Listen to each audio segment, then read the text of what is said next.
ఇక్కడ ఏ ఒక్క ఈ ఒక్క నాయకులు లేరు. వాళ్ళ ఒక్కళ్ళు కాపాడుకోవడం కోసం, వాళ్ళ ఒక్కళ్ళ సంసారాన్ని, వాళ్ళ జీవితాన్ని కాపాడుకోవడం కోసం మనందరి జీవితాలు నాశనం చేయాలి.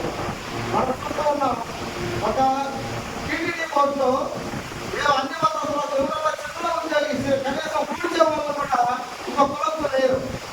దాని తర్వాత ఒక వేస్తే నేను అన్ని మతస్థులు నెమ్మది తీసుకుంటాను లేదా అది చర్చికి వెళ్తాను, మసీద్కి వెళ్తాను, లేదంటే బౌద్ధ మతానికి వెళ్తాను.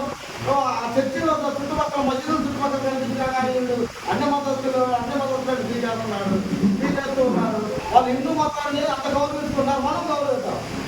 మతాన్ని వాళ్ళు గౌరవించుకోవడం తప్పులేదు. కానీ ఇప్పుడు వక్ఫ్లోకి అన్ని మతాలు ప్రవేశించి అందరూ హక్కులు అనేది ఇది చాలా దుర్మార్గమైన విషయాన్ని ఖచ్చితంగా అన్ని పార్టీలు ఖండించాల్సిందే.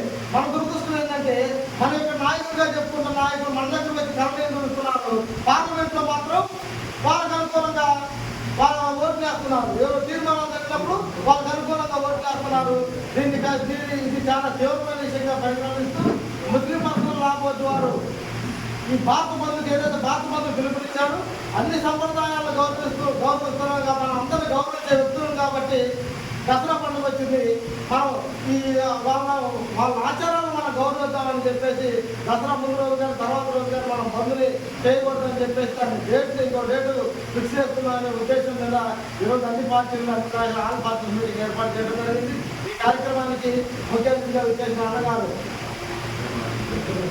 రెహమాన్ గారిని ఒక మాట్లాడుతూ కోరుతున్నాం.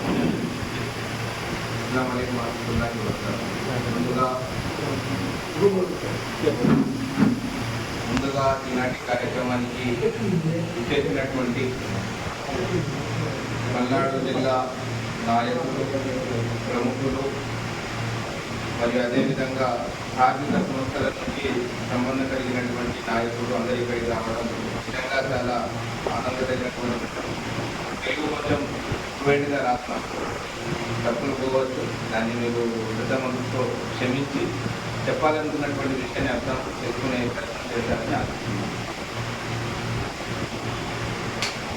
పోయిన సంవత్సరం 2024 అక్టోబర్ నెల మొదటి వారంలో all India Muslim personal law board తరఫు నుంచి కాల్ వచ్చింది.